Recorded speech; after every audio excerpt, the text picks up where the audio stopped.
In the 4th Age, following the Battle of Atarasundri, where the gnomish mage Glofri tricked the goblin forces into retreat, the gnomes were free to rebuild their settlements, which were destroyed during the God Wars of the 3rd Age. Around the 5th century of the 4th Age, the Grand Tree was created by gnomish mages, the last surviving of which is Hazelmere, who now lives on his own island, east of Yanil. As the gnomes began to flourish, they had a silver spirit tree in the stronghold named Argento. Argento was a wise advisor to King Helthorg, the king of the stronghold at the time, alongside advisors Oaknock and Glofri. When Hazelmere found the spirit of Argento to be missing, he suspected foul play. Seeking out the other advisor, Oaknock, he constructed a machine that would remove illusions. With the illusions gone, it was evident that the tree had been slain. The illusions were blamed on the mage Glofri, who was shortly exiled from the stronghold. Eventually, a new spirit tree was planted in the center of the stronghold, not far from the now large Grand Tree. As time went on, the humans and goblins of Kandarin forced the separation of the Tree Gnome Stronghold and the Tree Gnome Village, forcing the Gnome Empire into two separate monarchies. The Tree Gnome Stronghold is now ruled by the gnomish king Narno Shireen, who rules from the inside of the Grand Tree. Gnomes have been known to travel across much of Gielinor with their recent invention of gliders, including the White Wolf Mountain, the Feldip Hills, and Al Kharid, among others. While in the Tree Gnome Stronghold today, we have no quest tasks to complete. We do have several achievement tasks though. We'll need to complete a lap of the Gnome Agility course, score a goal in a Gnome Ball match, collect a Swamp Toad, have Brimstale teleport us to the Essence Mine, fletch an Oak Shortbow in the Stronghold, and kill a Terror Bird in the Terror Bird enclosure. For skill tasks, we're going to get an Agility level using the Gnome Agility course. We're going to plant an apple tree in the fruit patch and a willow tree in the tree patch. We're also going to pick and spin flax within the stronghold, and finally, fish and cook trout, pike, and salmon. For our miscellaneous tasks, we're going to make purchases from Rometti at the Fine Fashions shop, from Huckle Funch at the Funch's Fine Grocery store. We're going to purchase a Wizard Blizzard from the Blurberry Bar. We're going to make a purchase from Hudo at the Grand Tree Groceries, from Giant's Restaurant, and from Gullick and Sons. Finally, we're going to use a herring on the Grand Tree. With all of that in store for today, let's begin.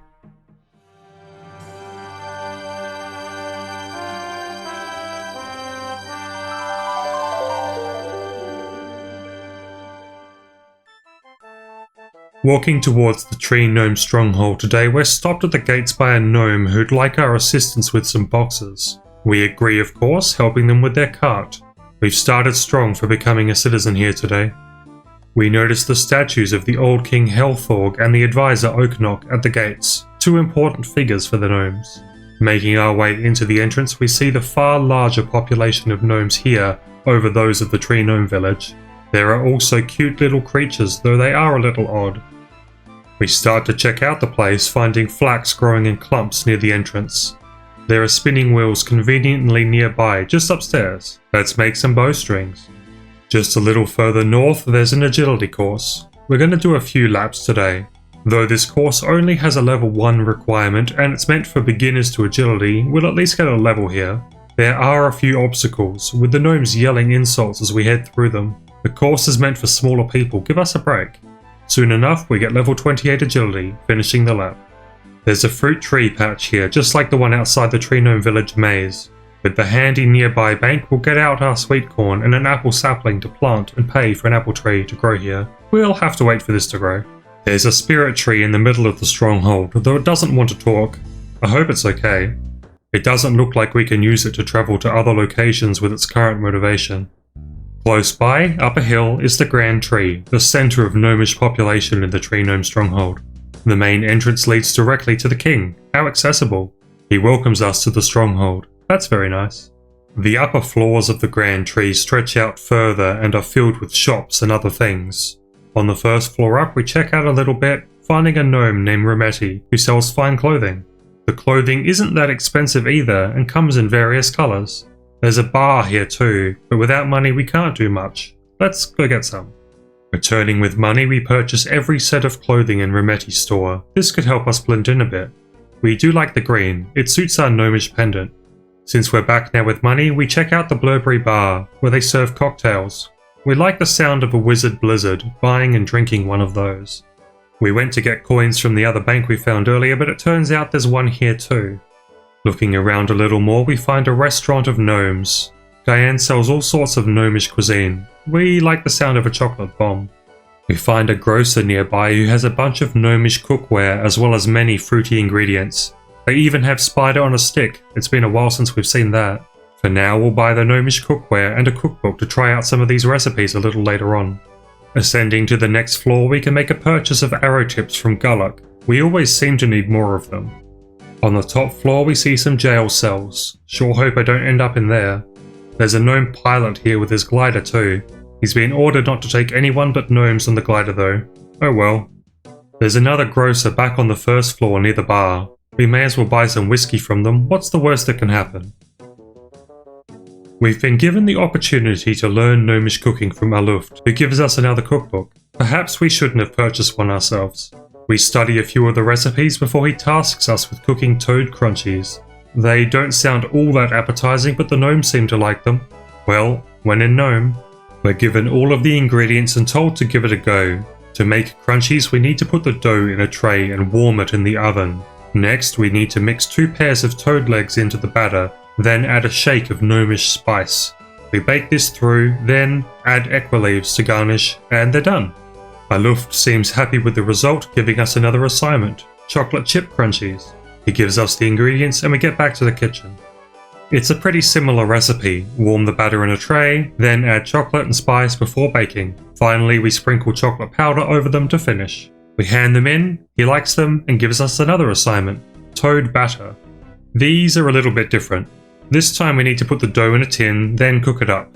Next we add the toad's legs, some equa leaves, spice and cheese to the mix before cooking it all in. With our final assignment completed, we finished our training and we're considered qualified to work in the restaurant. We can complete a similar opportunity in the bar, learning to make cocktails. We're given a few tasks here too, making a fruit blast, pineapple punch, wizard blizzard and a short green guy. Blowberry is satisfied and we're given our liquor license. We can now complete orders with the restaurant or bar if we want to in the future. We start to check out the area around the Grand Tree, finding a cage with terrorbird chicks in it. One of the workers here hates his job and all the happy staff around him. He wanted to be a gnome ball player, but he was too small. The other worker here is busy and cheery. How polarizing. Down the nearby hill, we check out the nearby area, finding a pen where they train up the battle tortoises. Neat. There's also a swamp here with worms and frogs used in gnome cooking. Let's let them go for now. Nearby, we find the gnome ball course. We're a lot bigger than the gnome contestants, but we'd like to give it a go. The rules are simple. We need to get the ball into the goal. We can pass it to people in the wings and need to avoid getting it taken by defenders. With the ball, we make our way to the goal, but a gnome kicks us and takes the ball. What in the name of Gothics? Okay, it's on. Again? Seriously? Okay. We're the best. Let's do it again. This time we try to rush by the defenders, but we're hit again. We take the ball back and score from a long distance, getting it in. We'd better stop before our competitive spirit takes over. We'll need to participate in the 4-foot and over league next time. Beyond the gnome ball field, we follow the river, finding a nicer house before continuing on and finding the terrorbird enclosure. Previously we wondered why they're called terrorbirds. The breeder here answers our question. Oh, so not the shaking then. Apparently the gnomes appreciate someone strong enough to fight a terrorbird, since it's an achievement for the area. We continue back over the river and enter an underground house. The gnomish wizard Brimstail lives here. As an associate of Archmage Sedgeldor of the Wizard's Tower, he knows the incantation to take us to the Essence Mine. Within his house is a strange machine and a bowl in the middle of a pit. How odd. Let's not mess with these. Outside nearby is the stump of a spirit tree that appears to have been scorched. Nearby is a statue of a familiar face, Hazelmere. Passing by a magic tree, we find a tree patch. We'll come back to this. For now, we're going to get some tools from the bank and cut some oak logs. Collecting some flax, we make our way over to the spinning wheels to burn an oak log, cut a short bow out of another, then turn the flax into a bowstring. Putting them all together, we've completed another achievement for today. We also want to cut, burn and fletch a willow tree for a level 30 skill task, so we head back to the river and make sure to do all 3. Now that we have our pickaxe on us, we can return to the essence mine and grab a bunch of extra essence for the future. Geared up for range, we grab a willow sapling and plant it in the patch here, quickly grabbing payment and paying for protection. We make our way into the terror bird pen and take out one of the terror birds for the achievement also. It drops a wing that may be of interest to the man in Silveria. We quickly head back to the bank to grab some rods and bait, coming out to this peaceful pond to catch some trout, salmon and pike. With all these fish, we head back to the Grand Tree to cook them on the bar's range, getting level 39 cooking as we do so. We've heard a tale that the mightiest tree in the forest can be felled by a fish. While we hope it's not true, we don't want to destroy the Grand Tree, we bring some different fish to find out. Nothing happens with the trout, pike or salmon. Using a herring, we conclude that it can't be done. Our apple tree is ready to check. It's fully grown, earning us level 39 farming. We quickly harvest from it before making our way to the willow tree, which is ready now too. Life in the Tree Gnome Stronghold seems peaceful for now. We've made use of many of the resources in the stronghold, both making our way through and becoming one with the people. For now, however, we need to move on. We remember learning about the Piscatoris Hunter area and Nicholas at the Ardoin Zoo. When we don't manage to find him, we speak to another zookeeper. Hello, I'm looking for Nicholas. Can you tell me where he is? Nicholas? No.